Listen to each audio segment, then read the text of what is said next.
Hello and welcome to Words from a Black Woman's Experience. I am your host, Cherlnell Lane. I am sorry we were a little tardy today. Technical difficulties and what have you, but we are here now. And we are so glad that you chose us to spend your time with. As you all know, I am Cherlnell Lane. As always, I am bearing my soul to heal yours, and I am your host. I am also founder of Cherlnell Lane LLC, where we help you use your words. As an author, speaker, facilitator, and poetic storyteller, I know how important it is to communicate. It's the way we express, learn, and teach. Words from a Black woman's experience was created to highlight Black women's stories. I have created a space where Black women can be themselves boldly and unapologetically.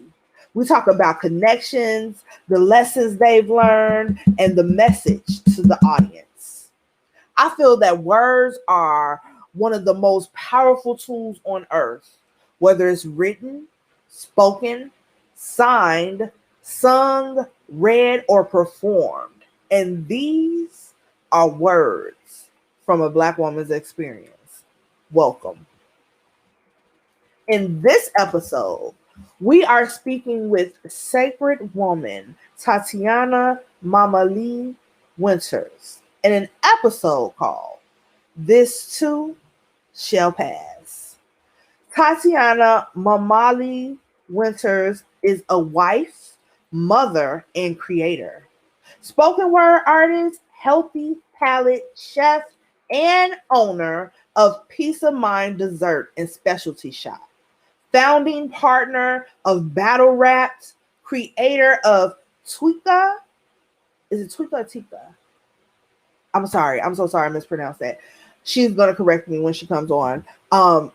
Twika African Couture Accessories, the brand behind Battle Rap, a head wrap workshop that reinforces the history of African culture with the modern beauty techniques and ancient healing practices. Let's welcome Miss Tatiana Winters. Everybody, welcome her as she comes. Yay! Peace, greetings, all. Greetings. Awesome. Thank you and welcome to the show. Thank you for having me. I'm so excited to be here. I really am. First of all, I would be remiss if I didn't mention your head wrap, since we're talking about how you are the head wrap queen, my dear. And I know this to be true. She is the queen of, and your head wrap tonight is giving me all kind of life. Thanks. I love it. A little floppy, but that's okay. Look, it's beautiful. Floppy, all twisted, puffed. I love it. It's beautiful. And that's one thing about you, is that I see you do things with material, and I'm like, I can never do that because I'm not as skilled. But you can. It's practice. It's all in practice, and it's all in confidence. True. That's very much true. I got to get more confidence. I'm gonna work on it. I've been getting better though. Most people are just intimidated by the fabric and the scarf, that they feel like, oh, it's too difficult. But that's why we have the workshop. We walk people through it, and by the end of it, most people are like, I can do this. And that's the whole goal. That's the goal. Yes, I need to attend the next one y'all have virtually. Let me know. Yeah, I'm coming. We're working on it. My hair is shorter now, because the other thing was my hair was like this, and I was like, I don't know how this gonna work. But now it's kind of flat because I'm getting the locks back, Looking good. Yeah. Yeah. But thank you for coming so much. I appreciate you so much for coming through. So let's talk about connections. No, I'm sorry. I'm getting ahead of myself. First of all, it's Black History Month, people. Uh, uh, uh, uh, ah, ah, ah. Even though we believe Black History Month is 365, but this is the observed month. So this is like the weekend to Black History year. You know what I'm saying? So let's celebrate and be loud and proud and amazing in the celebration. So that's what we're doing for the month. As you all know, I like to go through the month it is, the day it is, sometimes the week, depending on my interest. So, did you know, Miss Tatiana, that it is National Time Management Month? I did not. And I'm like, that's a month. But the point is, they took the time to manage in National Time Management Month. So it must be important. My question to you is, how are you with time management? Getting better every day.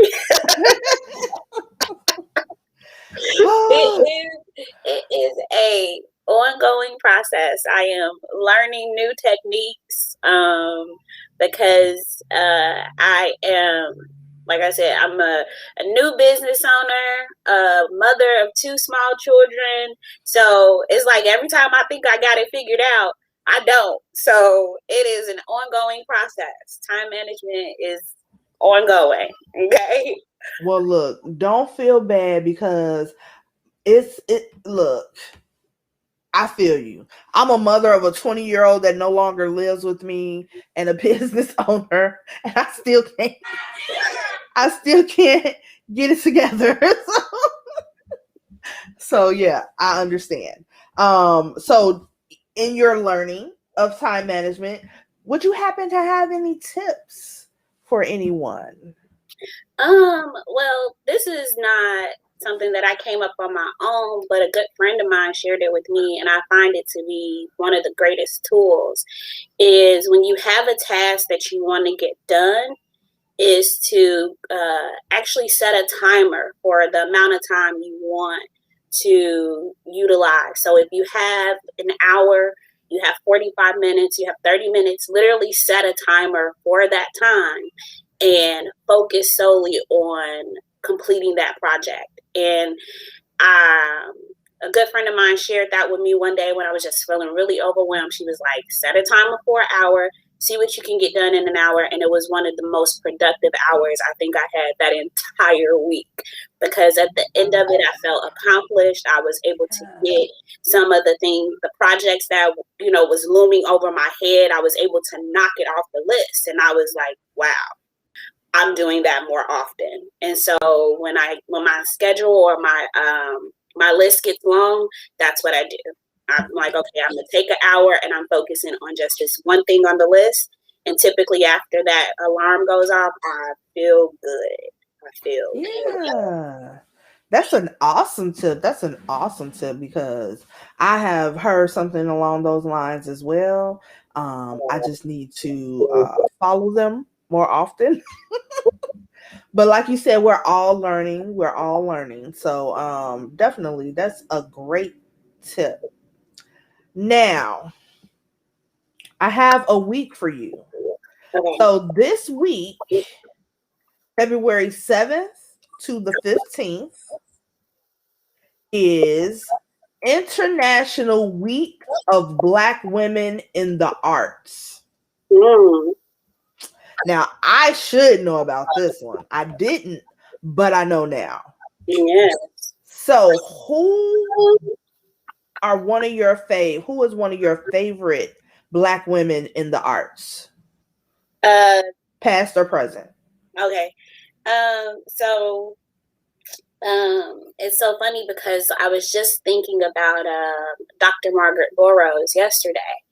I saw someone who had one of her prints on their wall while we were doing a Zoom call, and I was just like, I love when I see her art hanging in people's homes because she was a great artist, activist, entrepreneur. She was like a huge inspiration, and she's local from Chicago. And, you know, and so like she definitely is one of the artists that I admire, and I find her life story to be so inspiring. And I aspire to create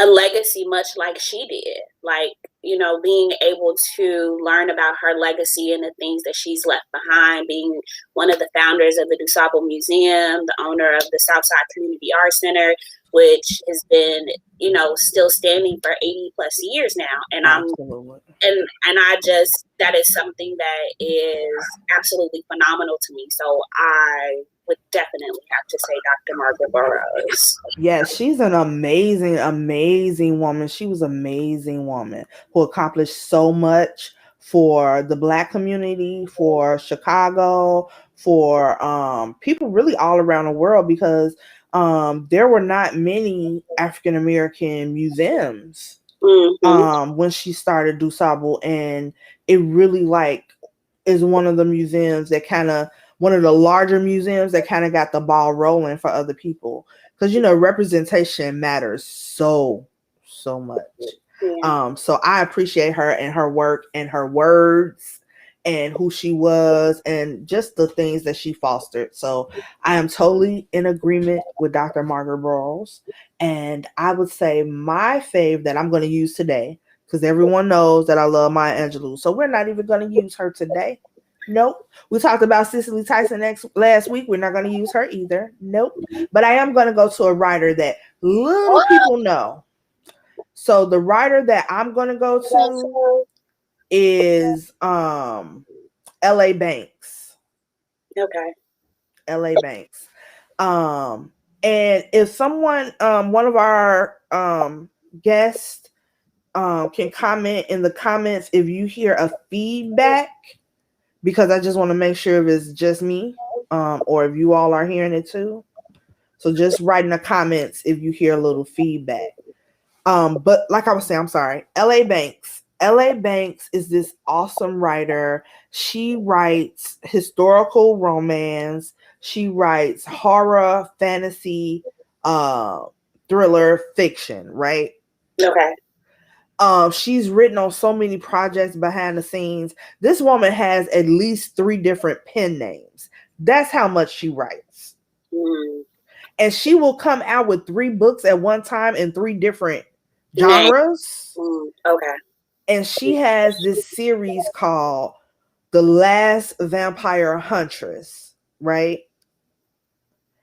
And when I tell you that this book series, and it's for adults, don't get me wrong, I love vampires and I love all of that type of storytelling when it's done right. But she broke barriers, one, because this definitely isn't like a Twilight where you kids and teenagers no, don't do it. But 2, she's a Black woman who's writing about this topic. 3, okay, someone said they can hear it a little bit. Okay, can I get one more person to confirm?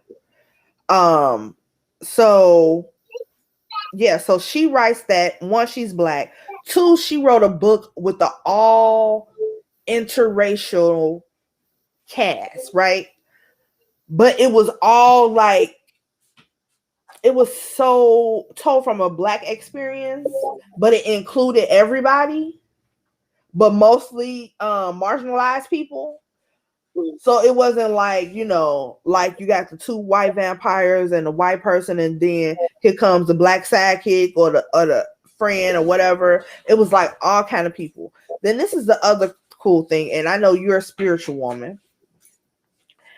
She included, because this story also kind of goes into, it uses a lot with religion and spirituality. She included almost every spiritual practice in this book. But the way I'm talking about, she used the Bible, the Quran, ancient hieroglyphics. She used the Torah. She used everything, right? Everything. right? And she merged it together to make this book. And it's not even a spiritual book, but she just used that. And she used like facts, right? So she researched this stuff. And I'm like, how are you researching all of this stuff for 3 books and writing the books to come out at the same time? When I met her, that's what I asked her. I'm like, how do you do that? And she said, I keep a big board and I have sticky notes all over my house. But she is an awesome soul. Rest her soul. She passed away. But rest her soul. She's a great one. Totally talented artist. So look into her as an artist. Yes, please. This is my first time hearing her. LA Banks. I'm telling you. I'm telling you. Bless your life. But yes, so now let's talk about connections, right? Okay. So this is the part of the interview where we talk about how we're connected, right? Mm-hmm. So let's see. I met Miss Tatiana at one of my open mics, and it was a cookie jar open mic over at the Southside Community Arts Center back in 2014, and she came through, her and Bianca, and y'all was hitting the mic. I was like, okay, double duo, y'all hitting it, you know. And so I was running around with the open mic 50,000 times. Okay, I'm gonna stop right here. I hear it a lot. Let me see. Tatiana, do you happen to have some headphones or something, or are you using headphones? I do have some. Let me see if I can find it. Okay, I'm gonna finish telling the story while you look and see if you can find it. So she came to my open mic. She was dope. I was running around running everything myself, and I realized that I wasn't going to be able to do that. I couldn't host, take tickets, get together the giveaways, get together the raffles, all of that at the same time. So I decided to let Miss Tatiana and Bianca host my open mic because something put it on my spirit. I was like, them the host right there. So I called them, asked them would they mind hosting. They did not. And let me tell you that we have a time. You all did such a great job hosting. Everybody loved you guys. It was just a great time. It was a great time. So thank you for that. First of all, thank you for that. Then from there, we just intertwined. Like you became best friends with my sister. You know what I'm saying? So now she like family through that. So she like double family now. You know, y'all having cousins growing up together. You know, y'all just doing it. So I also have attended one of your battle raps, scarf making, head wrap techniques extraordinaire classes, and it was great. I'm so proud of you because like you said, you are a mother. You're raising a beautiful set of children and you have a beautiful family. You are doing so great. Every time I hear you speak, I am just blown away. Like you said, you have a business, you're doing this, you're doing that, and you are crushing it. So I am just so glad to be in the presence of you. Like I tell you, Natalie, Dion, Shanaze, all y'all are just so amazing. And I know all y'all are younger than me, but y'all are still amazing. And I still gain so much from you guys. So yes. So it's your turn. I'm gonna stop talking now.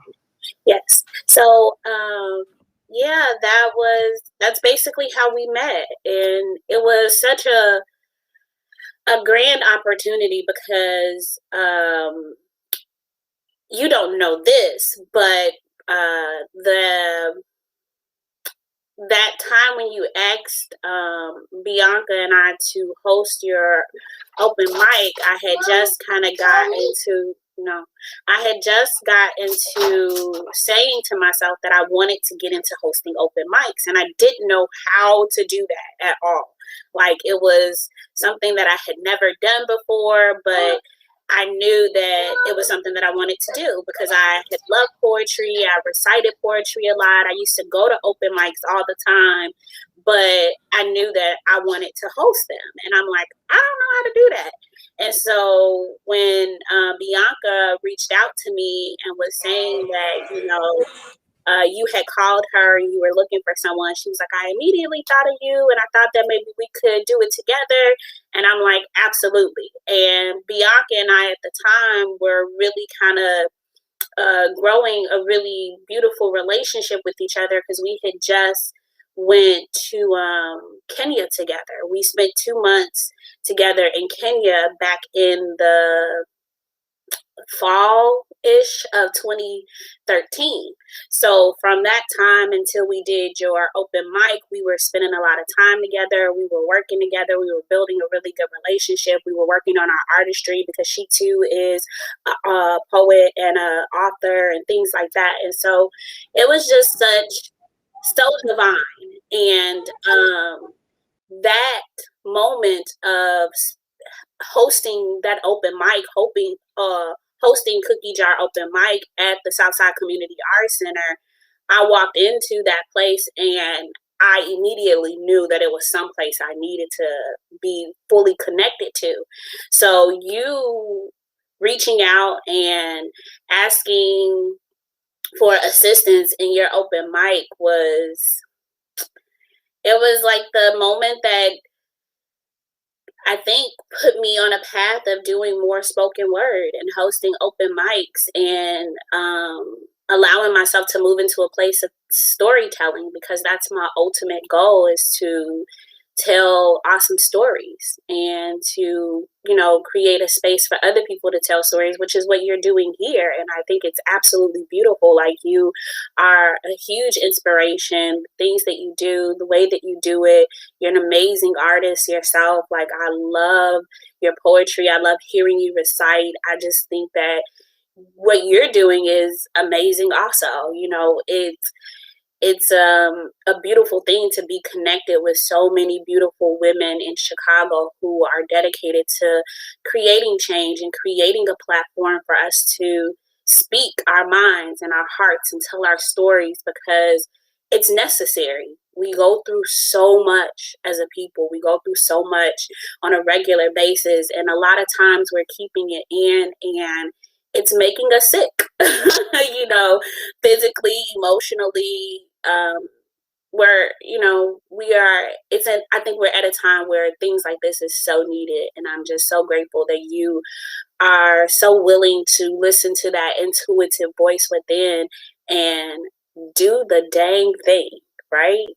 Just do it. Like, I see you doing it on a regular basis, and I love it. And thank you so much. Thank you. That is so awesome. I am so glad that I was able to be used as a part of the catalyst for you to continue and get better, because we need your voice. So I am blessed and honored that I could be a part of that catalyst that will get you to that path. I think that is so dope. I want to ask our audience, don't forget to continue to comment, to ask questions as we go along in our conversation. Any questions you have for Miss Tatiana, and we will answer and put them on as they come up. But right now, I want to ask you what I ask all my guests. What is your favorite quote? Who is it by and why? Oh, man.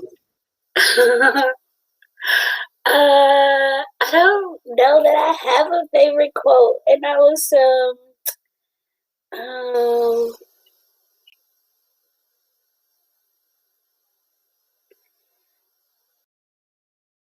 I don't have one.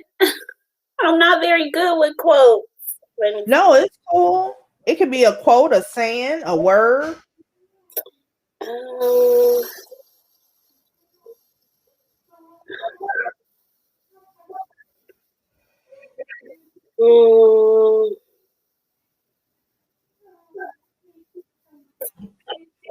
don't know. I can't. Nothing comes to mind.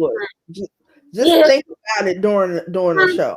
Can One I? might say, yes, absolutely. Okay, Absolutely. I'm gonna think about Absolutely. Okay. it. So now it's time to get to the meat and potatoes, the mushroom and tofu, uh the vegan devil eggs with the black salt. Y'all didn't know I knew about that one. So Natalie said, who's your favorite artist? um,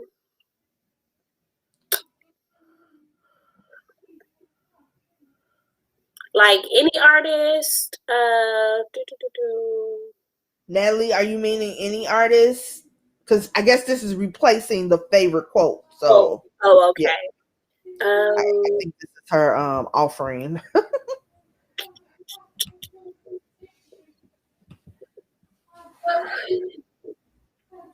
No, like favorites are always really hard for me. Yeah, me too. Like, pick one of your favorite top three. Because I know that, we're going to let you think about that too. I don't want to put you too much on the spot. And I want to get into this story. Okay.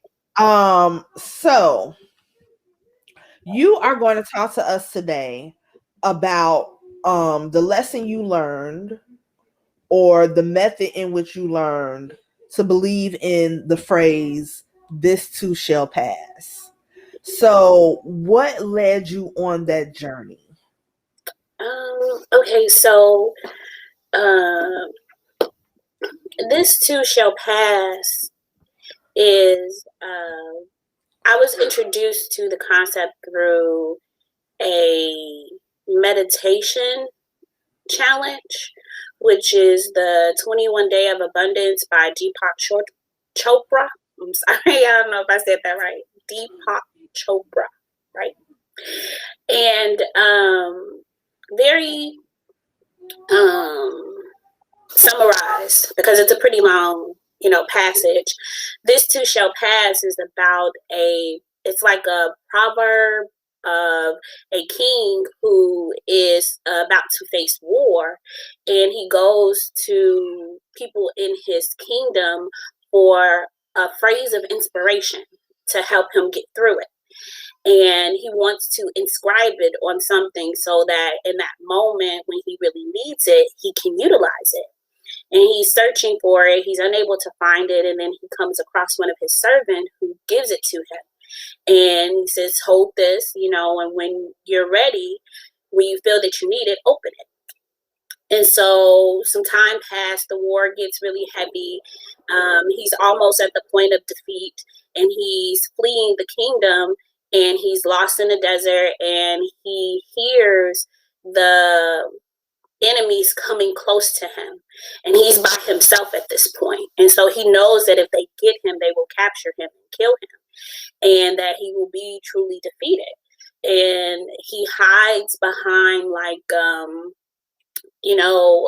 I'm not sure, I don't remember exactly what it was, but he finds some form of shelter, and he opens the piece of paper or the inscription, and it says, this too shall pass.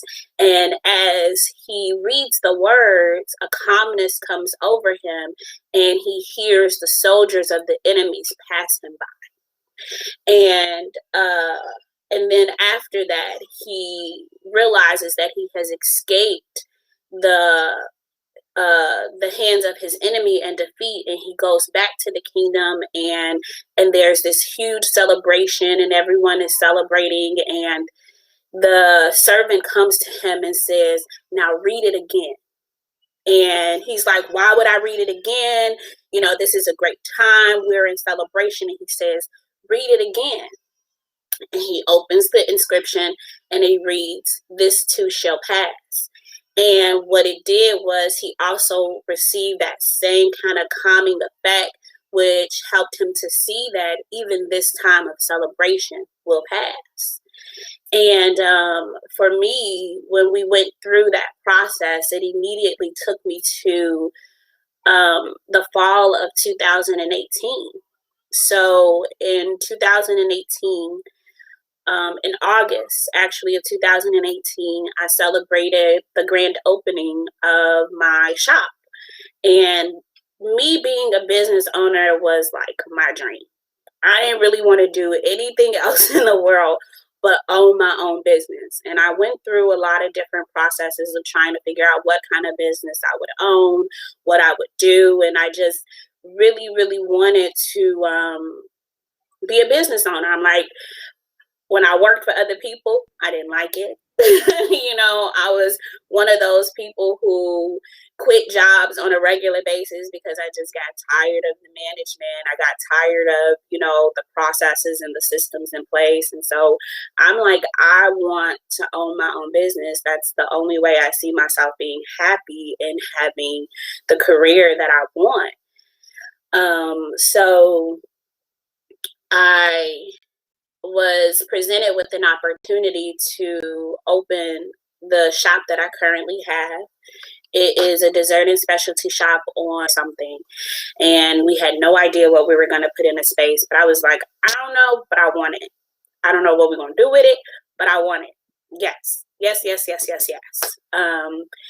And there were a couple of weeks where we kind of talked about what would be beneficial for the space. And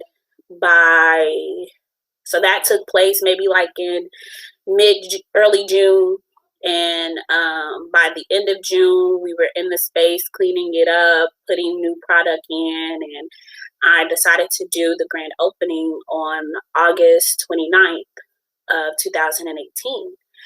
And this was supposed to be one of the greatest times of my life, right? Like I am fulfilling my dream. Like I'm entering into the career path that I've always wanted, but there was something happening under the surface that was literally taking my life. I was very, very sick. I knew that I was, and it was physically evident that I was, but every time I would go into the doctor or the hospital, they kept sending me home. I had been, in the course of opening the store, I had gone to the emergency room like 3 or 4 times, and they sent me home each time, saying that they didn't know what was wrong with me, they couldn't see anything, and that I needed to go to my primary care physician. And so I don't know if many people are familiar with the health system here in Chicago, in the States, right? But I guess maybe we all are. And I remember trying to make a call with my primary care physician, and they told me I had to wait 3 weeks. And I'm like, but I'm sick today, right? Like I'm sick today. And they're like, well, if you're sick today, go to the emergency room. And I'm like, well, I've been to the emergency room and it keeps sending me home and no one's giving me answers, but there's something seriously wrong with me. I could not drink anything. I could not eat anything. My stomach was just the worst. My face and skin would be swollen and puffy every morning when I woke up. And I was not well. And I remember just feeling awful. And the day of my actual grand opening, I had to leave early because I couldn't stand. Like I had gotten so sick that I was like unable to fully stand. And I went home, and I actually literally, when I got home that day, I passed out and I was alone and no one was there with me. I blacked out. I came to, and I was able to pull myself up off the floor, and I just got in the bed, and I literally laid in the bed for about 2 or 3 days, didn't get up, didn't go anywhere, didn't do anything. And it seemed as though things were I guess the 2 days of rest made me feel a little bit better. But the minute I started to get back into moving, everything started to fall apart again. And so finally, I told my take me to the emergency room on the west side at the University of Illinois, because I know for a fact that they are a school also. And so because they're a school, they're not going to send you home without finding out what's wrong with you. And so I said, it's time for me to go there. And I literally said to him, I said, I want you to be prepared for the fact that when I go, they're going to keep me for a while. And he's like, what do you mean? What are you talking about? And I said, I'm going to be gone for a while.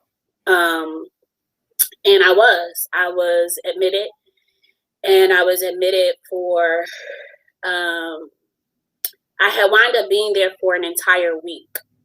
And at that point, they couldn't, I was so severely dehydrated at the time that it was really difficult for them to draw blood. It was really difficult for them to get any fluids from me. And any fluids that they would kind of like try to put into my system, my body was like rejecting them. And they could not get what they needed to even fully run the test that they needed to diagnose me. And I literally felt like I was dying. And so I said to my doctors, I said, if this is it, if this is the end, I don't want to be here, right? I want to go home. And so I signed myself out of the hospital, and I was also kind of like losing sense of reality, I guess you can say. Like my mind wasn't really fully there. I was having a lot of like lapses in my memory. And I remember coming home that night, like my husband brought me home, and I was saying to him, I was like, I think I made a mistake leaving. And he was like, what do you mean? You know, the doctor said it was fine. We could finish your treatment in outpatient. And I'm like, I don't know. I feel like I'm slipping. You know, I'm like, I'm losing it. I don't know how much longer I can hold on. And he's like, okay, don't worry about it. It's fine. Just sit here. And I remember sitting on my couch for hours. Like I was unable to sleep. I couldn't lay. I couldn't sit. I was just up. And later that, like once the sun had come up that day, I told him, I was like, I want to go for a walk. You know, let's go for a walk. And we went for a walk. And then I was like, I thought we were going to the store. You know, like he's like, okay, you know, and he was just so patient with me. And he's like, okay, let's go to the store. And I went to the store a few blocks from our house. We decided to get in the car and drive to the store. And I just so happened to run into my best friend of 20 plus years. And I pulled her to the side and I said to her, I said, you have to tell my husband to take me back to the hospital. I'm not well. And if I don't get there soon, if I don't die, I'll probably kill myself because I am in so much pain. And she was like, okay, no, I don't know what's going on, but I'm coming over, you know. And so she was like, I'm going to go bring out my groceries. She pulled my husband to the side and was like, what's going on? And he told her about how I was in the hospital for 7 days with them constantly poking me and trying to get all these tests done, and they couldn't. And I left and I came home, and he was making me lunch, and I was asleep. And then he woke me up to eat. And when I stood up, I immediately started to seize. And so I seized, I fell to the floor. He actually wound up having to resuscitate me. He actually wound up giving me mouth-to-mouth resuscitation to bring me back. I was rushed to the local emergency room and then later transferred back to the doctors that I was previously with. And then I spent another 8 days there. At the end of those 8 days, I was diagnosed with 2 chronic illnesses. So I was diagnosed with hypothyroidism, which explained the memory issues that I was having and the loss of like my grip on reality. And then I was also diagnosed with lupus nephritis, which is a autoimmune disorder which affects my kidneys. And so like those 2 very distinct moments in my life took place within weeks of each other. And it was really, really difficult. And for a very long time, well, I won't say a very long time because this diagnosis was in 2018. It's just now the early parts of 2021. So, you know, this was just under 3 years ago that this took place. And the first year after being diagnosed, I remember when my anniversary had come up again, I was extremely depressed because instead of me being at a place of being able to fully celebrate having my business open for a year and getting through the first year, all I could think about was the trauma that I had experienced in the hospital at that time. And it actually made me sick again.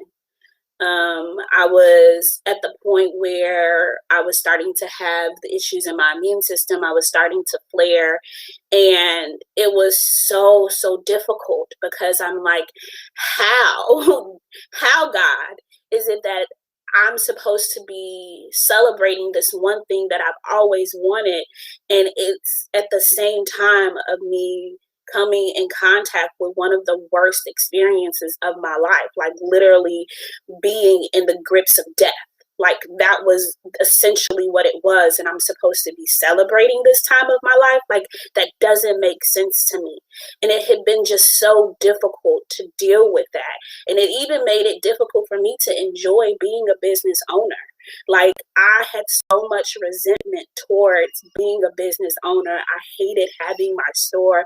I hated going into it on a daily basis, because it was a clear reminder of the fact that I was now diagnosed with the chronic illness, and I don't know many people who may have people close to them, but if you are ever close to someone who is newly diagnosed with a chronic illness, there, it is a very traumatic place for that person to be in. And the one way that I explained it to a lot of people is that for the first time in my life, I spend more time thinking about death and what could kill me and what could hurt me, and being afraid to eat certain things because I didn't know how my body would respond to it. And so I would go through phases where I wouldn't eat, I wouldn't drink anything, because I was so scared and so afraid of what it could do to me, And so it's like,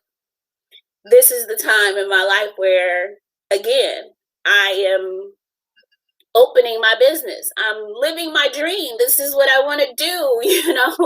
I have this huge blessing around me, and all I can think about is the trauma, the pain, the disconnect, the loss, right? And it's like, how do I get through this? And it just so happened that when I did this 21 day of abundance, the following year, which was just last year in 2020, is when I did it. And when I came across that passage, I immediately went to that place in my life. And I was like, okay. And I began to look at each individual thing. Me opening my store and me finally being in a position to start living my life's dream as something that would also pass. But then looking at what I had experienced in the hospital and what I had experienced in my life at that time, and looking at the fact that that would pass also. And it made me take on this understanding that, because that time in my life was coupled with, like, I felt like it was the highest and lowest time in my life was so closely synced together. I felt that it was a way of, God and the way of the ancestors saying to me that no matter what you go through, right, that if you understand and you know that it is something that is passing in life, that you can find strength in it, and that you can find peace in it, and that you can allow yourself to kind of let things go and be fluid. And when I got to that place, it made me find that it was also a time to celebrate. Right? I had spent so much time mourning what had happened that I didn't actually enjoy any part of the celebration that had taken place at that time. And I think that for me, it was just a great way to say, and a great way to learn, that life is definitely about ups and downs. And it's not about how it's not about, I guess, like what you go through, but it's about how you get through them, right? It's about what happens at the end. It's about the place and what you learn at the end of it. It's about what you gain. And for me, it just became an opportunity for me to say, this too shall pass. You know, it has passed and it's constantly passing. And because it's constantly passing, I have the ability to move forward. I can allow myself to go through different things in life and not let the difficult things in life hold me hostage or keep me in bondage or keep me in this place of, you know, darkness, right? Because that's essentially what it is. And I think that story made it very evident to me that that is, I think, a very strategic way that life works. That when you go through something traumatic, there's always something really close to it worth celebrating, right? And I think that that's the universe way of saying, don't give up, keep going, you know, realize that there is still celebration and trauma, right? Like that you can get through it. There's still life to be lived, even though you feel like you were so close to death, right? I literally was looking in the eyes of death, but yet there was a celebration of life and experience and accomplishment that was surrounding that time. And learning that story and captivating that phrase made me look at that time in my life as something to celebrate and not something to mourn, right? Yeah.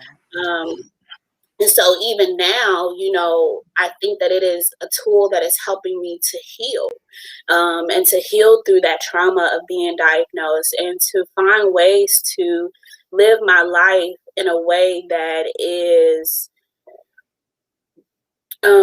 inspiring. You know, I'm always looking for ways to continue to inspire myself. And I'm not saying that it's easy, because having a chronic illness can have its battles daily. But it's still in those moments when I feel like I'm, you know, falling into, you know, the grips of despair, I sometimes hear those words, this too shall pass. Or, you know, let it pass. You know, let it go, let it flow. You know, not even let it go, because I think sometimes saying let it go is very detaching. And it's not about detaching from it, but it's about being fluid, right? I believe that, and this comes, so I don't know who said this, right?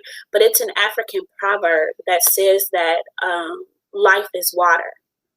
So, and it actually cultivates into the name of my headscarves, which is Tweeka.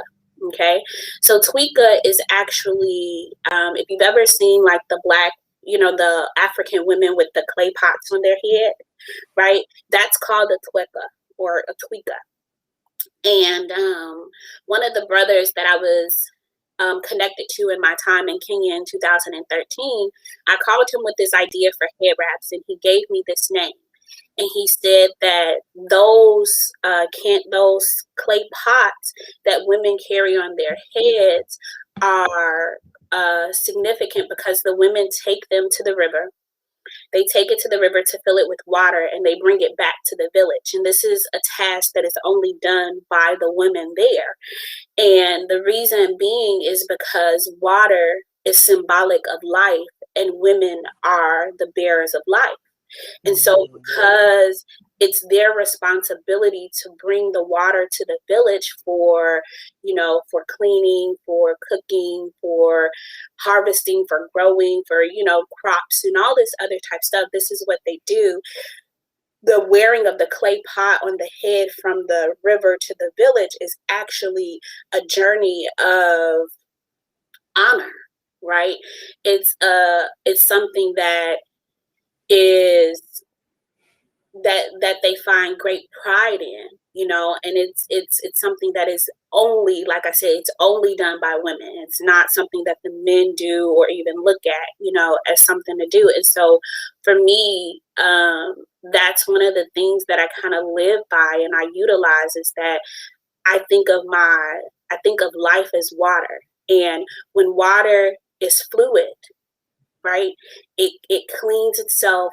It becomes a home for a multitude of existences.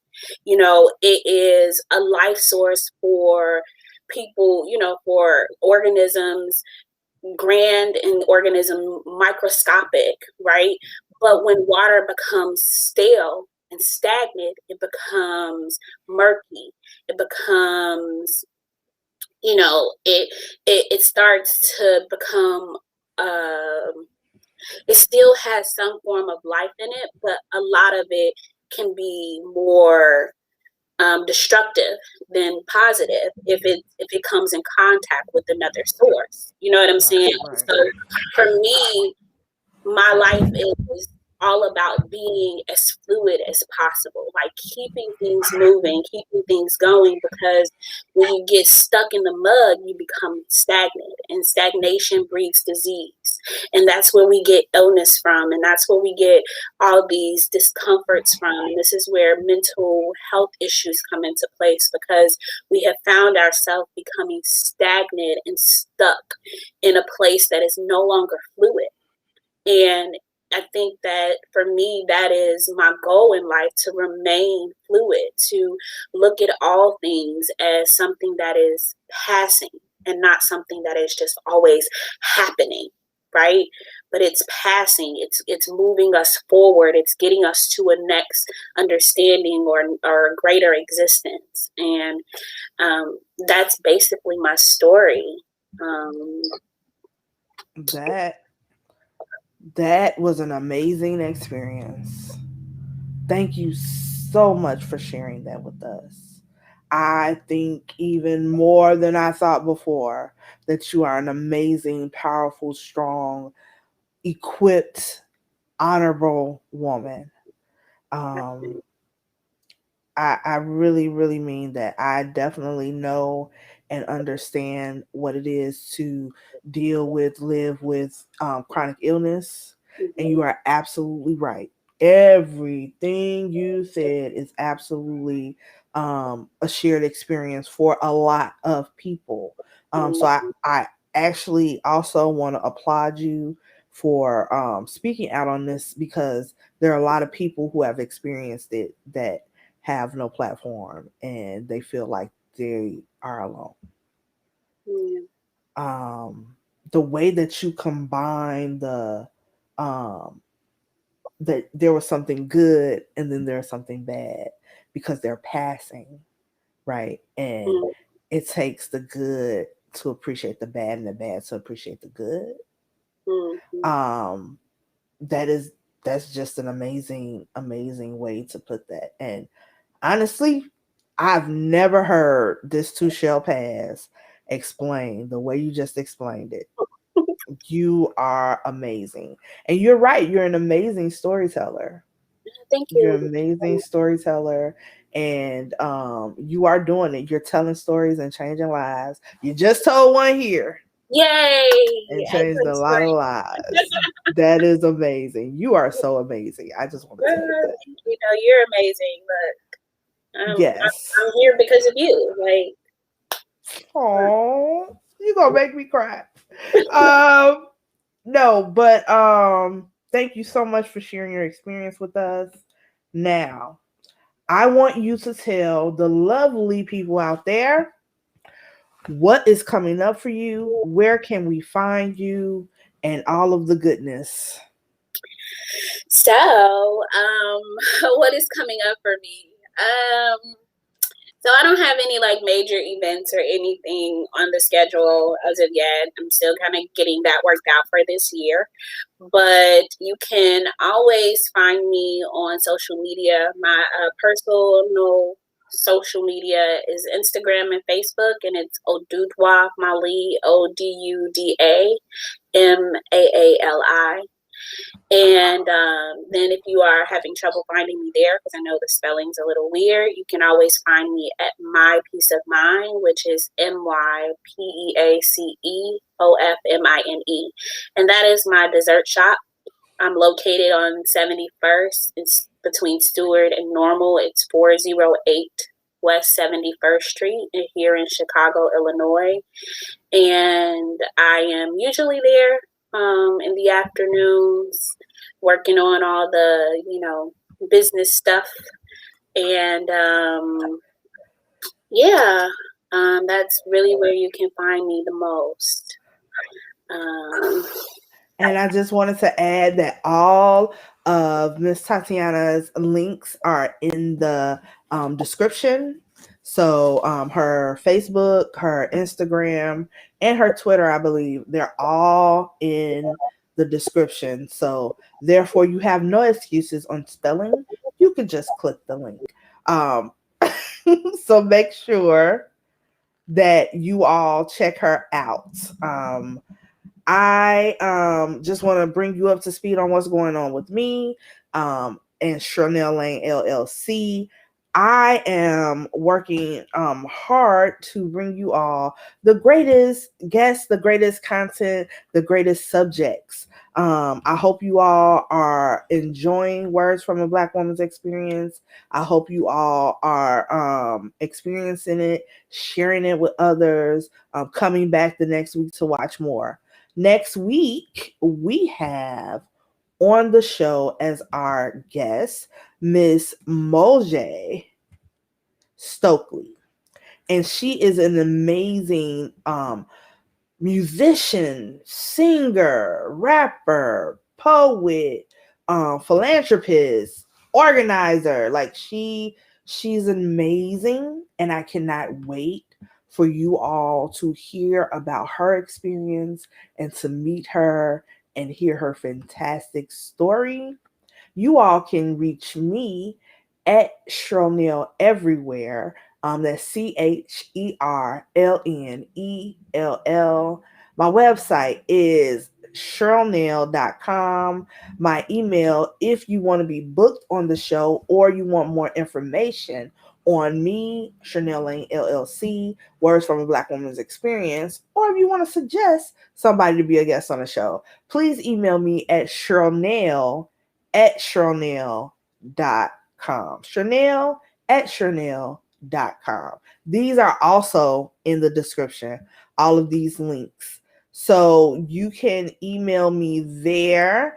You can also reach me at all of my platforms with bit.ly/Cherlnell, whatever the platform is. So Cherlnell YouTube, Cherlnell LinkedIn, Cherlnell Twitter, Cherlnell Instagram, Cherlnell Facebook.